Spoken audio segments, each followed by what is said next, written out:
Hello, and thank you for your interest in the esports program at Babcock Neighborhood School and Babcock High School. My name is CJ Mafar. I'm the IT director at both schools, and I also run the esports program. I just want to take a few minutes to kind of give you an idea of what the esports program is about, the teams and the games that are offered, and actually what the timeline is moving forward. So let's look at what is esports, our expectations, timelines, games, all that other things. If you are returning from the program, we are going to cover some of the new games. If you are new to the program, we're just going to very briefly cover what our expectations are, what are esports, and the timelines. So, with that, let's move on to what is esports. Esports are essentially competitive online games that are played across many different genres. So, you have sports games, action games, many different types of games. And what players get out of esports is very similar to what they would get out of traditional sports. Leadership skills, teamwork, personal growth through wins and losses. Also, mental fortitude is a huge component of esports, being able to bounce back from losses and wins. Expectations, this is really toward all our new athletes that are going to be playing in the programs. My expectation is first, you are student athletes.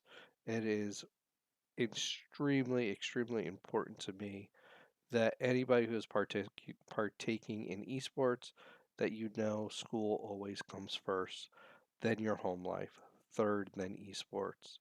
It is important that you always conduct yourself in a manner that reflects positively on the program because once you are part of the program, everything and anything you do is going to shine a light on what we are as a group. So, once again, home life and school always comes first.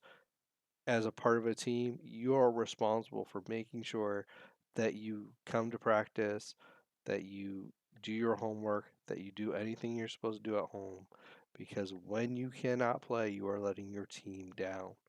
And I will not make excuses for any of our players. If you cannot handle your home life or your school life, you do not belong in the esports program. So, once again, let me reiterate, school and home always come first.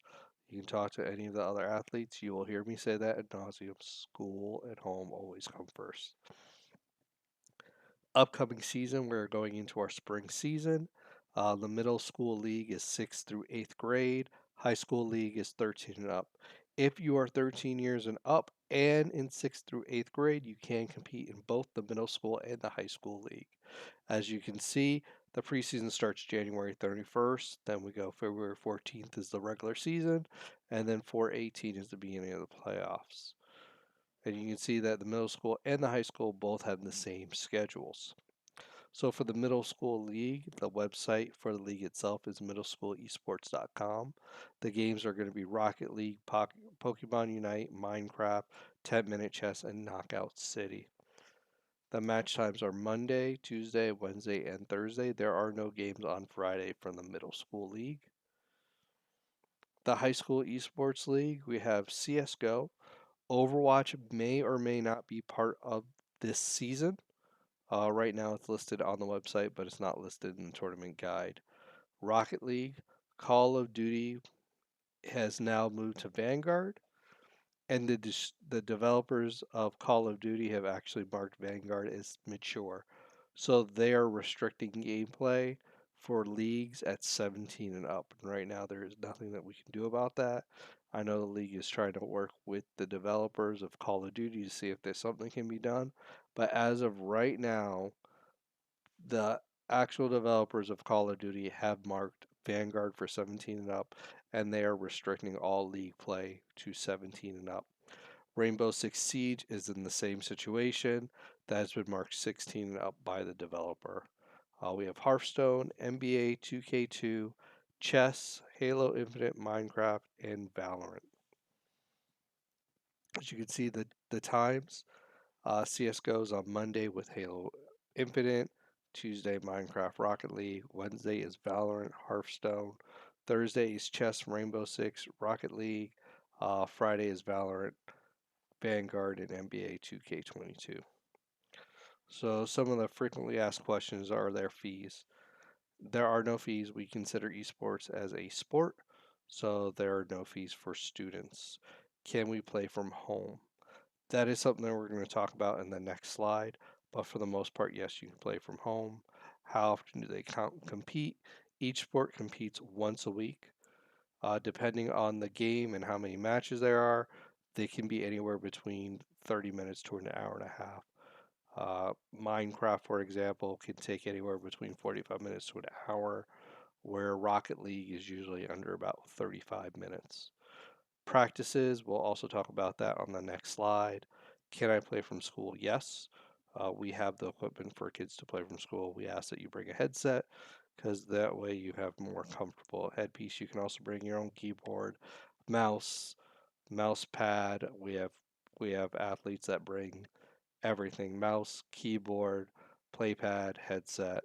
They bring everything but their own computer. Lab hours and league types. So this is going to be a big change from what we've done in previous seasons. Is I'm going to be introducing what I call a varsity league or a competitive league. These are going to have mandatory practices. We're only going to have maybe one, possibly two teams per game in these varsity leagues. In these varsity leagues, not only will there be mandatory practice, but we may even do having the teams play from school. That way, we'll have all the team members in a single room. It makes it easier to communicate, and we can control a lot of the variables that we really don't able to control when everyone's playing from different places. That is something that we're looking into. We did that with Call of Duty, and it worked out great. The team chemistry, their abilities were exponentially grew much faster than they would have if they would have been practicing together. Casual leagues, once again, these are more casual. This is our entry level or our feeder leagues. There are no mandatory practices, and we'll have as many teams as we need. But this is once again, these are our casual leagues or more around the I'm trying to learn the game or I'm just slightly interested in the game. Lab hours, since we're going to be going to a possible varsity leagues playing from school, it's going to have to change how we do our lab hours. Simply because I want to make sure we have enough space for those competitive leagues to be able to play and practice. So that information is going to be coming out later. Information for me, as you can see, my email is here. The phone number that rings directly to my cell phone, so you can call that if you have any questions. Feel free to reach out to me. Once again, this is just kind of a teaser on exactly what's happening with the new season. Probably sometime early next week, we'll be sending out more information on exactly how to sign up, when, and those things.